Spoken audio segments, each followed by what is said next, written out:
우리 그리스도를 본받아 사는 삶에 대해서 계속적으로 은혜 가운데 나누고 있습니다. 여러분, 일본에서 일어난 이야기인데요. 채소를 내다 파는 한 가정이 있었습니다. 아버지와 아들은 열심히 뽑아서 다듬어서 도시로 이렇게 산을 넘어서 가서 팔고 그것으로 먹고 사는 가정입니다. 그런데 문제는 무엇이냐면 아버지가 늘 늦장을 피운다는 거예요.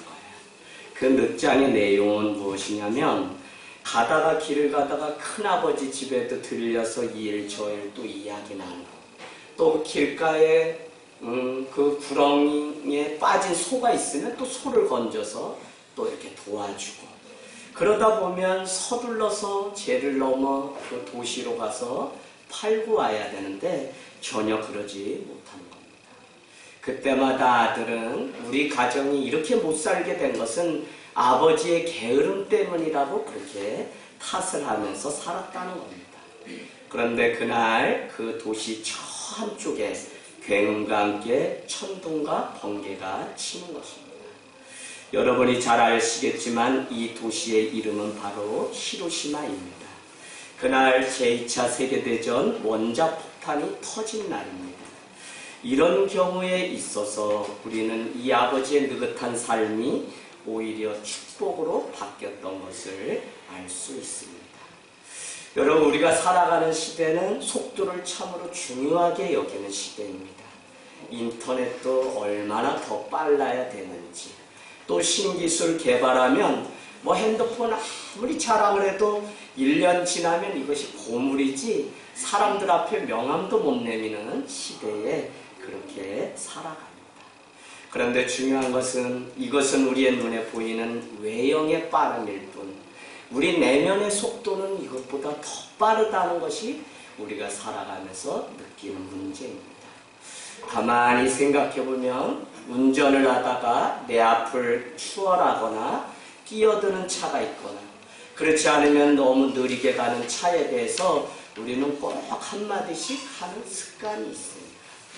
그런가 하면 여러분, 우리는 이 마트에 가서 물건을 사고 계산을 해야 되는데 나도 모르게 어느 줄이 사람이 적고 빨리 일을 마칠 수 있는지 막 계산을 해서 사람 수를 따져보고 그냥 빨리 계산할 수 있는 곳에 서려고 하는 욕구가 우리에게 있다는 것입니다. 여러분, 이 모든 일들은 다 무엇이냐면 사실 외형적으로 그렇게 비치는 것 같지만 우리가 하루하루 살아가면서 내면의 그 빠름이라고 하는 그 허울 안에 뒤집어 쓰고 살아감으로 인해서 그것으로부터 자유하지 못한 속도 시대에 살아가고 있다는 것입니다. 저는 오늘 우리가 드리는 이 예배가 왜 중요하냐? 일주일 살아가다 우리 삶의 걸음을 딱 멈춰서서 주님의 발 앞에 와서 주님의 음성을 듣는 시간인데 더 중요한 것은 잃어버렸던 자기의 걸음을 하나님과 발맞추기를 통해서 같이 동행하는 그 시간이 바로 이 예배가 아닌가 하는 생각을 해보게 됩니다. 사랑하는 여러분, 과연 속도를 내고 걸어가는 것만이 인생의 축복입니까? 저는 오늘 우리가 읽은 이 본문을 통해서 정말 주신다던 그 자손을 주시지 않고 더디 응답되는 일로 인해서 더 이상 지체할 수 없어 여종이었던 하갈을 통해 이스마엘을 얻는 이 이야기를 통해 우리가 어떻게 살아가는 것이 온전한 삶인지 다시 한번 점검을 하기를 원합니다. 여러분, 우리가 승리를 하려면 누구나 그 승리에 합당한 대가를 지불해야 됩니다.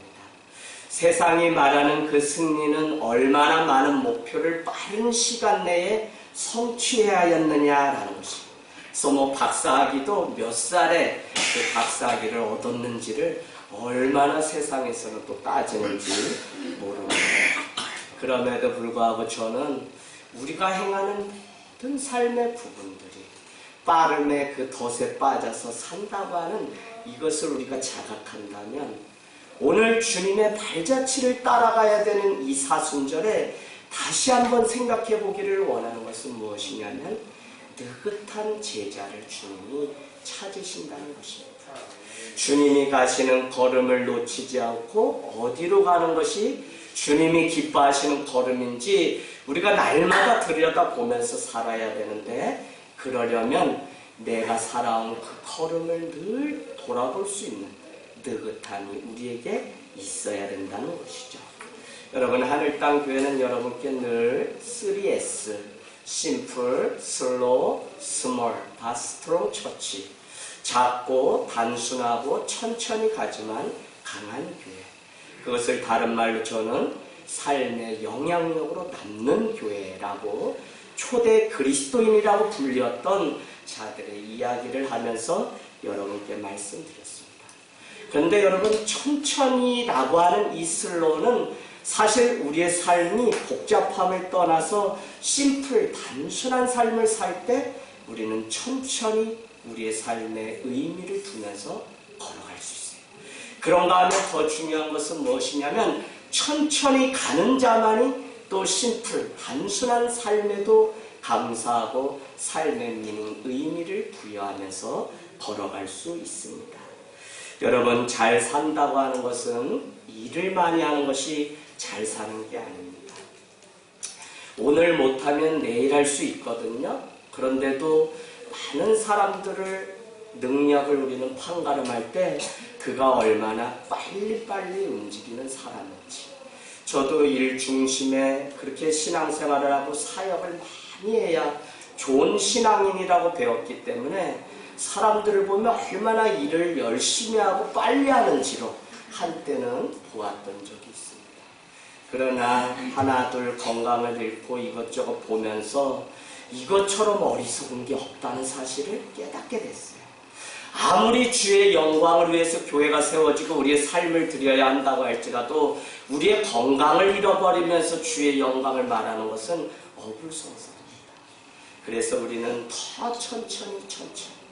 그래서 저는 무엇을 말씀드리고 싶냐면, 지금 내게 주어진 시간이 하루든지 이틀이든지 아니 1년이든지 우리 발걸음을 좀 주님과 함께 보조를 맞추면서 따사롭게 비춰오는 저 햇살을 좀 누리면서 살아가는 삶이 되기를 주님의 이름으로 축복합니다. 이것을 누가 말씀하냐면 요한일서 1장 4절은 너희가 예수 그리스도와 사귐과 누림이 가능하다는 이 기쁜 소식을 전하려고 내가 이 편지를 여러분에게 씁니다 라고 말씀드려요. 저도 여러분 협심증, 심근경색 그냥 젊은 나이에 그냥 그 문제 한 구석탱이에 들어가서 그 문제를 내가 해결해 보려고 얼마나 다투고 싸우고 이 사람 저 사람 이야기를 들었는지 사역을 참 열심히 24년을 달려온 것 같아요. 그래서 저는 조금 일찍 시작한 만큼 조금 일찍 마쳐야 되겠다는 생각이 늘 마음 가운데 듭니다. 여러분, 일 많이 하는 것이 여러분 잘 사는 것이 아닙니다. 여러분 한번 가보실까요? 누가복음 12장 20절 21절 한번 이렇게 가셔서 오늘 이 말씀만 여러분이 기억하셔도 저는 충분히 우리가 인생의 의미가 어디에 있는지 다시 한번 생각해 볼 수 있을 것 같아요. 누가복음 12장 20절 21절 누가복음입니다. 누가복음 12장 20절 21절 어리석은 자여 오늘 밤에 내 영혼을 두루 찾으리니 그러면 내가 준비한 것이 누구의 것이 되겠느냐 하셨으니 자기를 위하여 재물을 쌓아두고 하나님께 대하여 부유하지 못한 자가 이와 같으니라. 아멘. 여러분, 이 말씀이 어디서 시작된 말씀이냐면 거둘 곡식이 너무 많아서 고민을 하다가 이렇게 한 거예요. 이 곡식을 넣어둘 곡간을 다시 만들어야 되겠다 해서 그 곡간을 새로 지어서 거기다 넣고는 이제 한 해, 두 해, 이틀, 3일 편안히 한번 좀 자보자, 쉬어보자, 놀아보자 라고 누가복음 12장 소개합니다. 그래 놓고는 이 어리석은 자여 오늘 이 밤에 와서 그 곡간에 쌓아놓은 곡식을 다 가져가면 내 영혼이 다시 하나님께로 돌아가게 되면 그렇게 수고하여 쌓아놓은 그것이 누구의 것이 되겠느냐라고 하면서 그 쌓아놓은 재물 사실은 동록이 와서 다 먹어버리면 아무것도 아닌 것처럼 아무것도 아니에요. 오늘 이 말씀은 결국 우리에게 우리가 영혼을 날마다 살피면서 걸어가는 속도의 시대지만 우리의 영혼을 살필 수 있는 그 내면의 속도가 점점 빨라져서 모든 것을 추월하고 나보다 앞서는 것을 시기하고 경쟁하는 시대이지만 그때도 우리가 우리의 영혼을 살필 수 있는 그 눈을 놓치지 말아야 되는 것을 우리에게 가르쳐주고 있습니다. 여러분, 우리 인생길에서 우리가 기대했던 결과에 미치지 못하고 인생의 막다른 골목에 오늘 아브라함과 같이 약속을 기다리지만 응답이 더뎌서 인생의 암운하기 없을 때가 있다는 것입니다. 그때 우리는 방황하기 십상이지만 오늘 창세기 16장 말씀 통해서 아브라함의 그 삶이 무엇이 오점이었고 무엇을 우리가 다시 회고하고 정리해야 되는지 가르쳐 주고 있다는 것입니다. 여러분, 우리는 그때 멈춰서서 하나님의 손길이 어디에 있는지, 하나님의 뜻이 어디에 있는지를 우리는 돌아봐야 됩니다. 그것이 저는 우리가 주일 예배를 드리고 하나님 앞에 시간을 내어서 멈춤의 시간을 갖는 가장 중요한 일입니다. 교회를 다니면 내 구원받는 건 맞습니다. 죄 용서받고 천국 가는 건 맞습니다. 그러나 여러분, 신앙이라고 하는 것, 종교라고 하는 것이 마치 마지막에 가서 궁극적으로 얻는 그것만을 얻어서 살아간다면 우리는 종말론적인 신앙을 놓치고 살아갑니다. 특별히 제가 땅에서도 하늘을 동시에 앞당겨 여기서 지금 나부터 살아가자는 의미에서 하늘 땅 교회라는 이름을 짓게 되었는데 우리는 그냥 종교라고 하는 것이 이 기독교가 마지막 천국 가려고 라는 것에만 국한된다면 우리는 신앙의 풍성한 의미를 다 누리지 못하고 살아갑니다. 제가 왜 이 말씀을 드리냐면 우리가 믿는 예수 그리스도는 이 땅에서 우리가 만나는 많은 일들 속에서 우리의 존재론적인 의미, 여기에서 지금 주는 것이 바로 이 신앙의 또 참된 의미입니다. 그 중에 한 가지가 무엇이냐면 우리의 인생의 걸음을 멈춰서서 내가 어떻게 살아가고 있는지를 점검할 수 있도록 도와주는 것이 바로 이 신앙의 능력이라고 하는 것입니다. 사랑하는 여러분, 우리 한번 전도서 7장 14절 가보실래요? 전도서 7장 14절.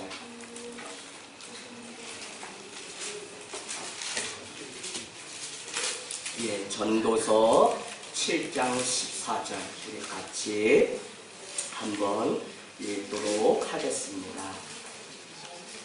전도서 7장 14절. 예, 우리 같이 읽을까요? 시작. 형통한 날에는 기뻐하고 곤고한 날에는 괴로가 보아라. 이 두 가지를 하나님이 병행하게 하사 사람이 그의 장래일을 능히 헤아려 알지 못하게 하셨느니라. 아멘.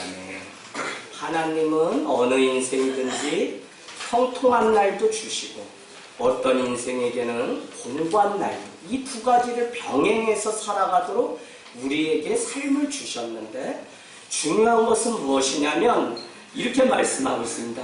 누구라도 내 인생의 장래의 일에 대해서 이 날이 곤고한 날이 올지 아니면 형통한 날이 올지 알 수 있게 한 것이 아니라 알지 못하게 해주셨다.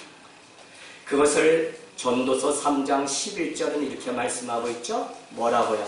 날 때가 있으면 죽을 때가 있고 웃을 때가 있으면 울 때가 있는데 주님은 우리에게 그 때를 알지 못하게 함으로 영원을 사모하게 하셨다고. 그래서 사람으로는 시작과 끝, 시종을 알지 못하게 하셨다는 것입니다. 여러분, 모른다는 것이 이와 같은 축복입니다. 우리가 내일 일을 알지 못하기 때문에 우리는 깨어서 주님만 바라보도록 주님이 만드셨다는 것입니다. 어리석은 자는 내일이 내 시간인 것처럼 이야기하지만 여러분, 그렇지가 않아요.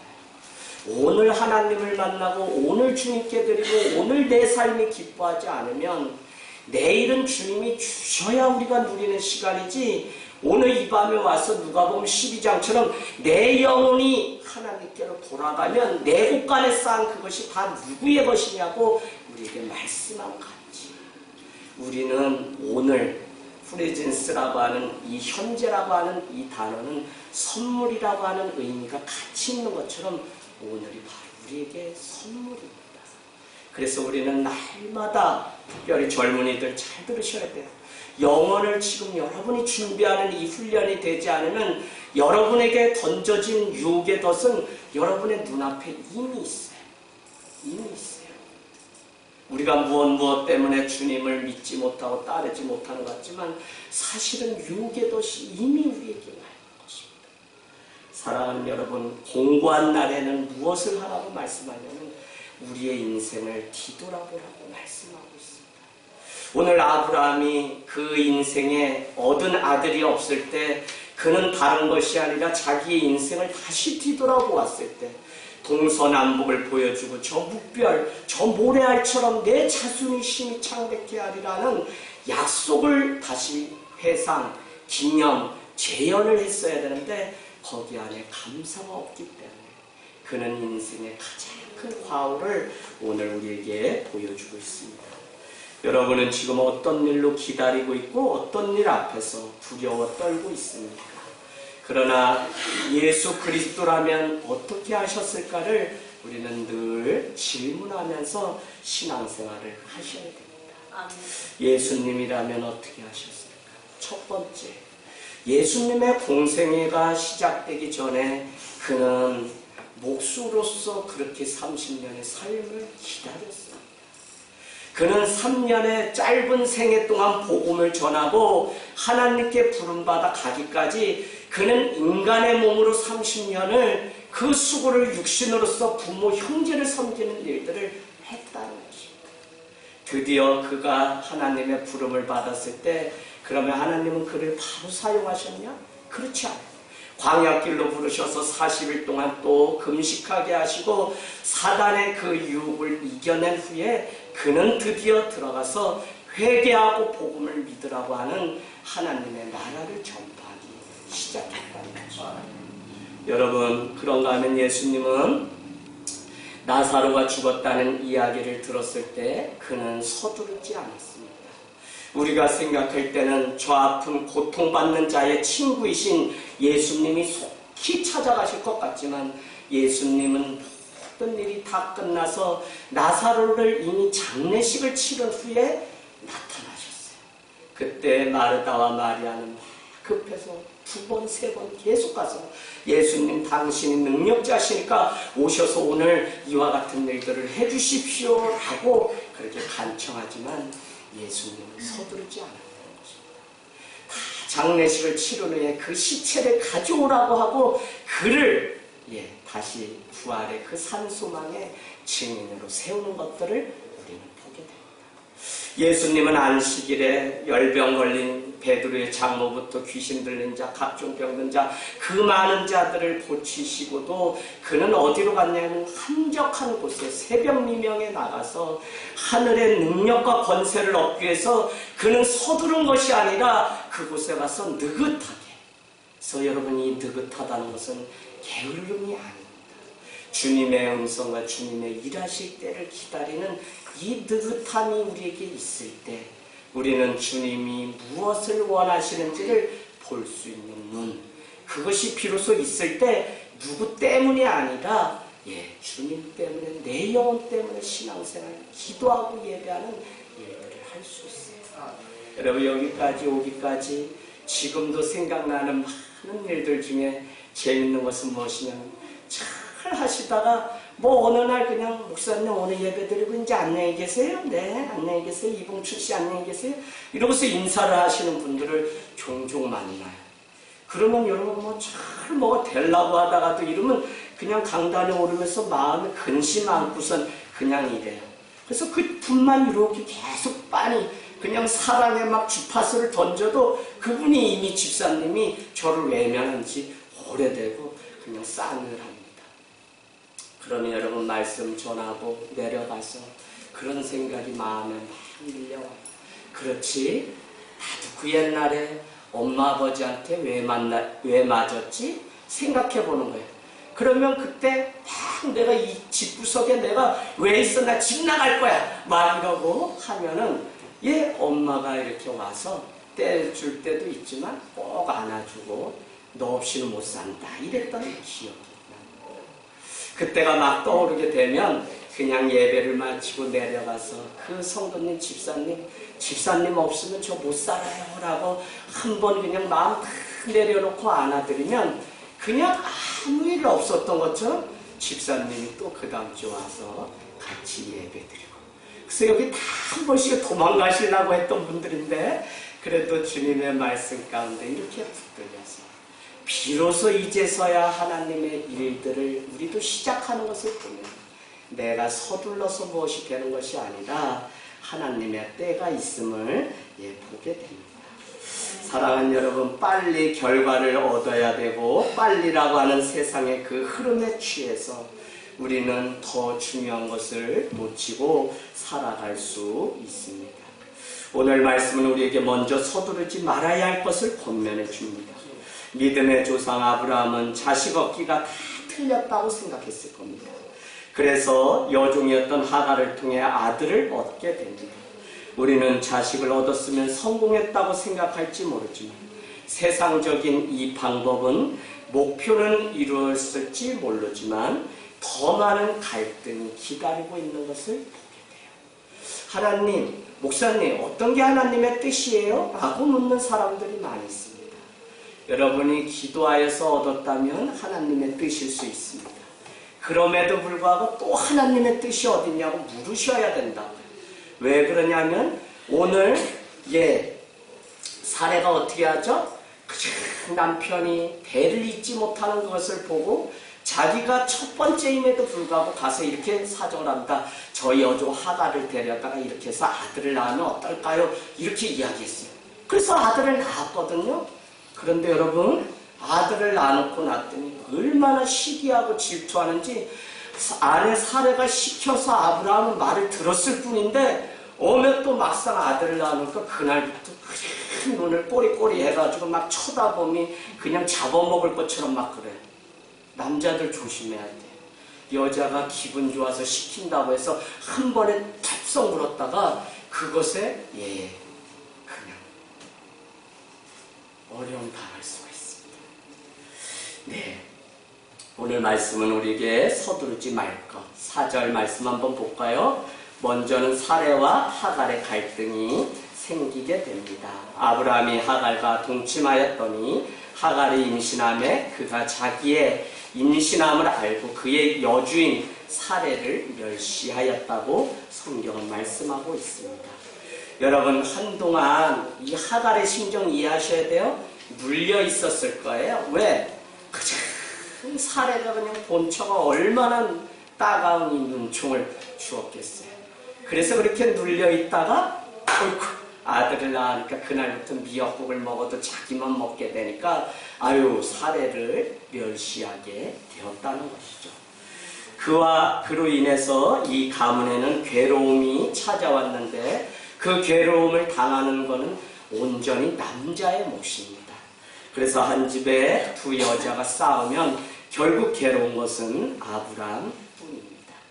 여러분, 권태기 종종 제가 말씀드리지만 권사원과 태진아로 보이는 것이 권태기라고 말씀드렸습니다.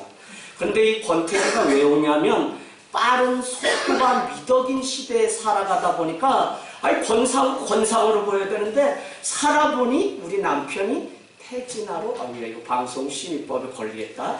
보이기 시작하는 거예요. 다 무엇이냐면 빠름의 이 속도에 우리가 걸려들었어요. 우리는 우리가 살아가면서 현대인이 갖는 질병이 바로 이 권태기라고 하는 것입니다. 그렇게 사랑해서 결혼을 했지만 그 사랑이 몇 년을 가지 못하는, 그냥 지금 살아도 또 한 이불을 덮어도 남처럼 대면대면 하면서 살아가는 사람들의 이야기를 많이 보게 됩니다. 그런 거 보면 우리가 빨리 사랑했다 급히 식어버리는 이런 일들을 우리는 보게 됩니다. 그런가 하면 두 여인의 갈등뿐만 아니라 여러분 이삭과 결국 이스마엘 사이에도 이 전쟁은 계속됩니다. 하나님은 더딜지라도 약속하신 바 100세 없는 그 아들을 기다리라 하셨는데 이 두 자식을 한 번에 얻게 되면서 어떻게 해요? 민족적 갈등. 그래서 지금도 지구 저기 한편 중동 국가에는 아랍의 조상인 이삭, 이스마엘과 또 우리 이스라엘의 조상인 이삭과의 전쟁이 지금도 끊이지 않고 계속되는 것을 보게 됩니다. 이 갈등은 미움에서 시작된 갈등의 것입니다. 그래서 저는 모두 느긋함을 잃고 서두른다고 해서 그것이 축복이 되지 않는 것을 여러분과 같이 나누고 싶습니다. 주님이 걸어가신 그 발자취를 따라가는 이 사순절에 주님의 발걸음이 어디를 향해서 가고 있는지를 여러분이 잘 들여다볼 수 있는 은혜가 있기를 주님의 이름으로 축복합니다. 속도가 항상 좋은 결과를 낳는 것은 아닙니다. 현대인들은 결과의 함정 속에 빠져서 진정한 결과도 얻지 못한 채 인생의 방황을 경험하게 됩니다. 자기 걸음의 회복이 있어야 돼요. 지나치게 빠른 걸음은 운동이 아니라 오히려 무리가 됩니다. 그래서 시편 46편 10절은 우리에게 이렇게 말씀합니다. 너희는 가만히 있어 내가 하나님됨을 알지어다. 여러분 전쟁 가운데 오늘 이 말씀은 사실 홍해 앞에 놓인 이스라엘 백성에게 주셨던 말씀입니다. 내가 너희를 위하여 싸우리니 너희는 가만히 있어 내가 여호와 하나님인 줄 여러분이 알게 하겠다고 약속하고 있습니다. 아니 뒤에서 애국 군사가 쫓아오는데 가만히 있을 수 있습니까? 그러나 주님은 오늘도 우리에게 무엇을 요구하시냐면 여러분의 힘과 능력으로 무엇을 하지 말고 주님이 원하시는 대로 느긋느긋하게. 제가 지난주 소풍을 가서 우리 최지연 집사님 만나서 가만히 앉아서 세 남자가 이야기를 같이 나눴어요. 그래도 재밌더라고요. 또 우리 집사님이 또 이렇게 에디슨처럼 엉뚱한 게 있어요. 그래서 카페에서 교회 밖에서 만났더니 과거 이야기가 막 술술 나오는데 그냥 이렇게 교회에 소식지도 만들어봤고 일본 선교도 10번 갔다 오고 막 이런 이야기. 잘됐다. 일본 선교는 우리 최전 집사님하고 같이 시작하면 폼이고 이런 영화들 얼마든지 영화도 만들었다 그러더라고요. 그래서 대단한 형제가 우리 교회 집사님이구나. 그래서 여러분 이렇게 천천히 교회에서 막 종일 우리가 막 있지만 여러분 이런 깊이 있는 대화를 나눌 수 있어요. 그래서 제가 다녀오면서 우리 집사님 좋은 장점을 제가 알게 됐어요.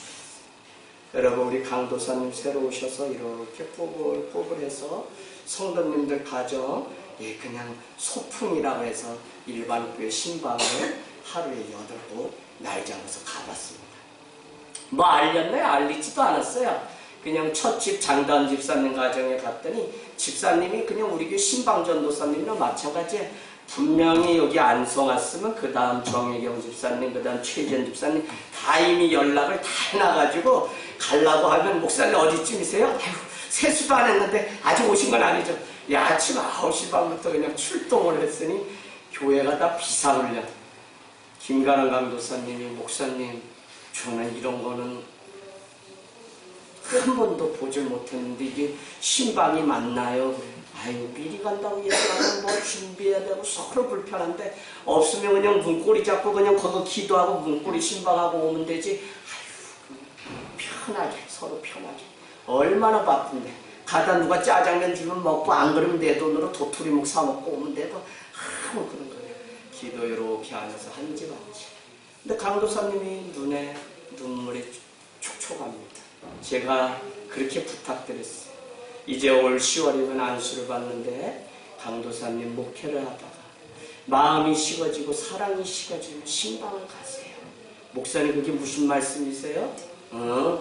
이 길로 밤에 수요일날 퇴근해서 예배 늦지 않으려고 이 요철 이렇게 많은 거를 막 트레에 새 때리고 뛰어넘어서 오신 분이 김태식 집사님 가지고 여기서 또 직장 끝나고 막 쉬어서 위험한 트럭 다니는 이곳을 용인 양지에서 오는 정혜균 집사님 해임 이런 이야기. 그래서 내 안에 정말 영혼을 향한 그 사랑이 식어지면 꼭 그때 성도들이 교회까지 오는 길 밤이면 어떻게 오는지 그 길을 내가 거꾸로 한번 찾아가 보면 좋겠습니다. 했더니 강도사님은 엄청 믿음이 좋아서 눈망울에 눈물이 맺혔더라. 사랑하는 여러분, 빠른 게 결코 좋은 게 아닙니다. 느릴지라도 우리는 나의 영혼을 돌아보도 다른 사람의 영혼을 볼 수 있는 그 은혜가 우리에게 있기를 원합니다. 잠언서 19장 2절의 말씀이 딱 와닿았어요. 잠언서 19장 2절, 지식 없는 소원은 선하지 못하고 발이 급한 사람은 잘못된 길로 가는다. 우리의 발걸음이 빠른 사람은 분명히 잘못된 걸음으로 간다는 거예요. 여러분, 목적지를 정해놨어도 발걸음이 이렇게 빨리 우리가 행하게 되면 우리는 다른 곳에. 그래서 이 잠언서 19장 2절이 마음에 참 와닿습니다.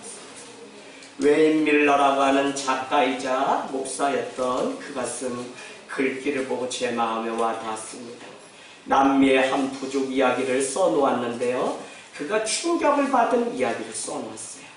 이렇게 가만히 그 부족들을 보니까 한참을 가다가 그냥 주저앉아서 한참 쉬었다가 또 이 원주민들이 가더랍니다. 그래서 이 작가가 물었답니다. 왜 그렇게 하시죠? 라고 했더니 그들의 대답이 기가 막힙니다. 뒤처진 영혼이 따라올 동안 쉬려고 합니다. 영혼을 남겨놓고 너무 빨리 가버린 사람에게는 너무 중요한 것을 잃어버리기 때문에 우리는 때로 지루함도 선물이고 하나님이 주신 기회라고 믿습니다. 라는 말을 했다는 거예요. 여러분, 우리가 빨리, 이것은 남의 영혼 이야기하지만 사실 내가 내 걸음을 빨리 하게 되면 우리가 하나님을 믿고 우리의 영혼을 관리해야 되는 이 중요한 일 앞에 오히려 기복신앙으로 빠져서 우리의 영혼은 간도도 없고 이 땅 현세적인 복만 누리면서 살아가는 어처구니 없는 신앙이 됩니다. 너무 걸음이 빠르면 뒤처진 영혼을 챙기지 못한 채 그렇게 살아가게 됩니다. 여러분, 속도는 미덕이 아닙니다. 우리가 비록 더딜지라도, 응답이 더딜지라도 하나님의 때와 방법을 물으면서 걸어갈 수 있는 걸음이 되기를 원합니다. 행동의 서두름으로 인해 갈등을 겪지 않으려면 우리는 하나님의 음성을 듣는 훈련을 해야 됩니다. 지금 응답이 지연된다고 느껴질 때 내가 기도했던 소기의 결과가 내 인생 앞에 펼쳐지지 않을 때 우리는 하나님의 음성을 듣기 위해서 더 가까이 적당히 타협하고 열정 없이 피난처 같은 인생 살지 말고 하나님의 음성을 듣기 위해서 문제를 들고 하나님 앞에 나가야 됩니다. 누군가에게 털어놓은 것이 조금의 도움이 될 수는 있겠지만 그것은 참고사항일 뿐이지 결정사항이 되지 못한다는 것입니다. 그래서 우리도 믿음에서 지체를 만나서 우리의 사정을 형제 자매들에게 알립니다. 기도해달라고 합니다. 그럼에도 불구하고 누가 기도해야 되냐? 내가 가서 하나님 앞에 최종 결정을 내려야 됩니다. 여러분, 참고 인생이 아니라 여러분이 주님 앞에 나가서 결정하셔야 됩니다. 오늘 이 많은 일들의 발단은 누구죠? 2절 말씀을 보니까 여자의 말은 들으면 손해가 없다는 것을 가르쳐주는 16장 2절. 사레가 아브람 남편에게 이르되 여호와께서 내 출산을 허락하지 아니하셨으니 원하건대 내 여종에게 들어가라. 내가 혹 그로 말미암아 자녀를 얻을까 하노라 하네. 아브람이 그렇게 했다는 거죠. 여러분, 오늘 이 많은 일들을 누가 시킨 거냐면 바로 아브람이 시킨 것입니다. 아브람은 누구의 말을 들었냐면 아내의 말을 들은 것입니다. 그럼에도 불구하고 오늘 이 갈등이 끊어지지 않는 것을 보면 최종 결정은 참고는 할 수 있어도 최종 결정은 하나님 앞에 가서 내가 독대하고 물어봐야 된다고 하는 사실을 여러분 놓치지 마십시오. 아내 사례의 말을 들었다는 그 자체가 나쁜 것이 아니에요.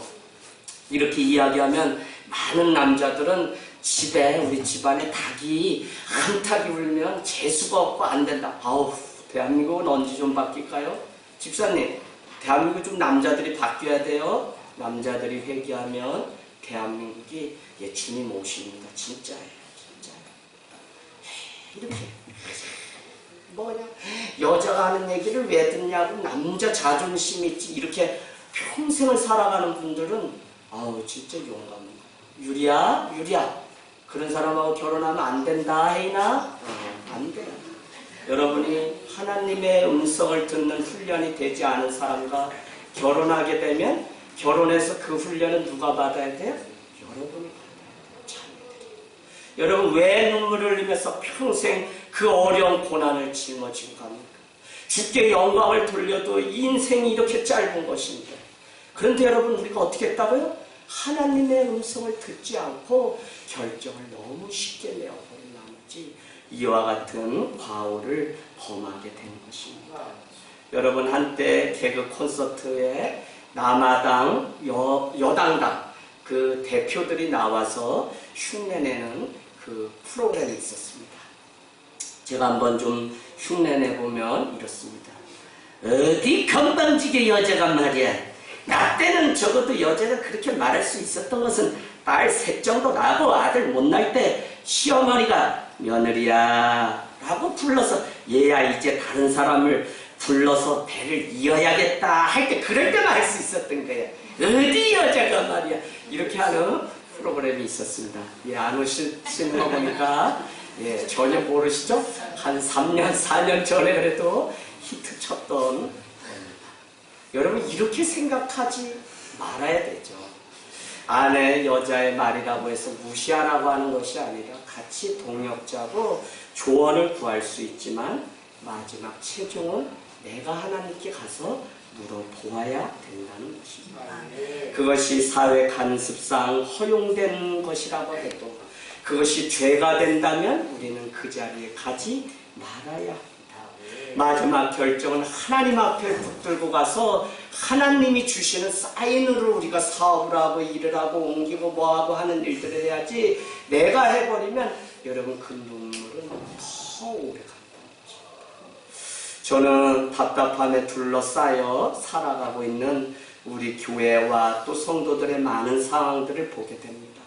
정말 주님 어떨 땐 기도하다 이렇게 기도해요. 주님 좀 한 번만 살려주소. 좀 집사님 좀 같이 일해야 되는데 한 번만. 우리 집사님 진짜 10년 전에만 내가 만났어도 교회를 20개를 내가 개척을 했겠네 할 정도로 주님 우리 집사님 좀 한 번만 살려주소. 그냥 막 기도하다가 날마다 울고 오는 날이 많습니다. 비록 더뎌서 마음에 답답함이 있지만 우리는 늘 말씀의 귀를 기울이고 내 인생의 첫 발자국을 주님과 함께 동행하는 일에 더욱 신경을 써야 됩니다.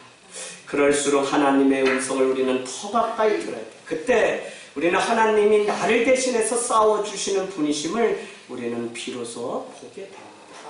모세가 저기 시내산에 가서 십계명을 받고 법계가 왜 중요하죠? 거기에는 십계명이 새겨져 있는 돌 비석이 그 안에 이렇게 있기 때문에 이 십계명을 가는 곳마다 어디에 가서 진영을 꾸미고 전쟁을 하더라도 항상 이스라엘은 이 법궤를 먼저 가지고 그래서 전쟁 가운데 블레셋이나 막 이런 사람들이 무엇을 먼저 뺏어갔냐면 이 법궤를 다 뺏어갔어요. 여러분 주님의 말씀을 시내산에서 모세가 황홀한 가운데 주님의 인재를 경험하면서 받고 있을 때 그의 형이었던 아론은 사람들의 말에 귀가 커져서 우리 눈에 보이는 하나님을 만들어 주십시오라고 해서 그게 뭐냐라고 했더니 금송아지가 하나님이라 그러면서 금송아지를 만들어 놓고 잔치를 베푸는 것들이 성경에 나옵니다. 주님의 말씀에서 멀어지면 하나님을 다른 것을 하나님으로 믿으면서 열심히 살아가요. 이러면 얼마나 열심히 사세요? 얼마나 열심히. 다 열심히 산다니까요. 열심히 사는데 문제는 정말 우리가 하나님을 붙잡고 살아가는 열심인지를 늘 우리가 봐야지. 어떻게 해서든지 열심히 빨리만 하려고 하면 아무것도. 오늘 내 영혼이 도로 돌아가면 무엇이 이 곳간에 쌓은 이 많은 것들이 다 누구의 것이냐고 묻는 그것 앞에 대답을 할 수 없는 때가 우리에게 온다는 것입니다. 사랑하는 여러분, 우리는 이 답답한 가운데서도 수단과 방법을 잘 가려서 행해야 됩니다. 삶이 답답하면 누구나 좋은 탈출구를 찾습니다. 나갈 길을 찾아요. 수단과 방법을 가리지 않고 찾게 됩니다. 그러나 기억해야 되는 것은 좋은 목적을 가지고 있으면 그 목적을 실현하는 방법도 선해야 되고요. 그래야만 하나님이 기뻐하신다는 것입니다. 그래서 우리는 응답이 더디 오고 남편이 돌아오지 않고 자식이 돌아오지 않아도 우리는 어떻게 해야 하나님의 방법을 찾고 하나님의 때를 기다려야 되는데 우리가 살아가는 삶은 세상과 살아가는 삶과 완전히 다르기 때문에 때로는 좀 어떻게 해봐 라고 세상 사람들이 우리에게 해주는 그 말에 귀를 닫고 주님의 음성을 듣는 일에 우리의 삶을 드려야 될 줄로 믿습니다.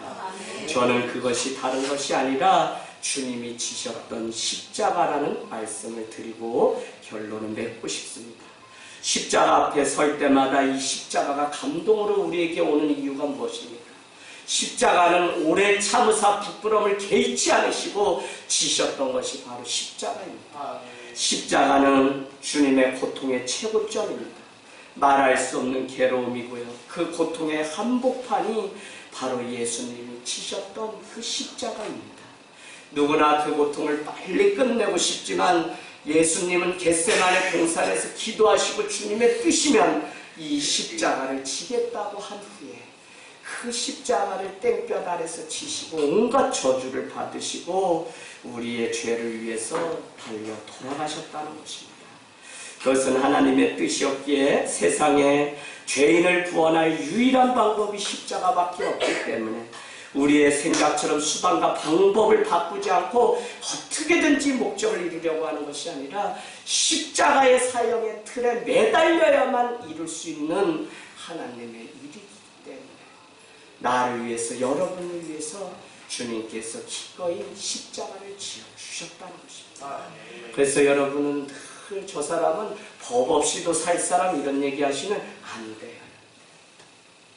다 사람 좋을 때는 다 좋죠 뭐. 아우 저도 좋다는 소리 얼마나 많이 듣는데 그래도 집에 가면 승질 나면 십자가 생각 못하고 우리의 단수 한 대 때렸다니까요. 그래가지고 자국이 한 2주 정도 가더라니까요. 그 대만 여행을 가서 옷을 갈아입는데 할머니한테 이러면서 그러면서 저를 얼마나 막 삼촌들 앞에서도 아빠한테 맞아서 이렇게 됐다고. 그거를 본 우리 둘째 용현이가 얼마나 놀랐는지 금요 그 기도의 3일절이라 일찍 쉬는 날이라 와야 되는데 저기 수원에 어디 갔다가 사람이 너무 많아서 식사가 한 40분 늦게 나와서 그것까지 먹고 오느라고 예배 늦었어요. 아니 그날 기도에 용현이가 둘째가 얼마나 뜨겁게 막 주여 살려주세요 하고 기도를 하는지 제가 너무 우리 용현이가 드디어 성령님을 만났구나 하고 다 끝난 다음에 용현아 사랑해 했더니 제 눈치를 자꾸 봐요. 그래서 이게 어떻게 된 건가 하고 제가 좀 안아줬거든요. 그랬더니 아빠 그래요. 그래서 왜 그러냐 했더니 아빠가 지난번에 형 단수로 한 대 때려준 것처럼 형은 한번 맞았기 때문에 이제 오늘은 자기 차례라고 생각해서 얼마나 주님만이 나의 십자가 구원이라고 기도를 했는지 제가 그걸 알고 나니까 우리 용아 한 대 때린 게 약효가 몇 달 가는 것 같아요. 그 정도로 세게 때려줬다. 사랑하는 여러분, 우리는 수단과 방법을 가리지 않는 게 아니라 십자가의 그 피 흘림을 우리는 날마다 봉하여야 됩니다. 서두르지 마시고 오늘 주님의 뜻이 응답이 더딜지라도 가장 좋은 때에 가장 좋은 방법으로 우리에게 임할 줄로 믿습니다. 아멘. 우리는 주님이 약속하신 바가 더 명확하고 더 분명하고 더 가까이 생생하게 보여질 때까지 주님 앞에 머무는 귀한 삶이 되기를 주님의 이름으로 축복합니다.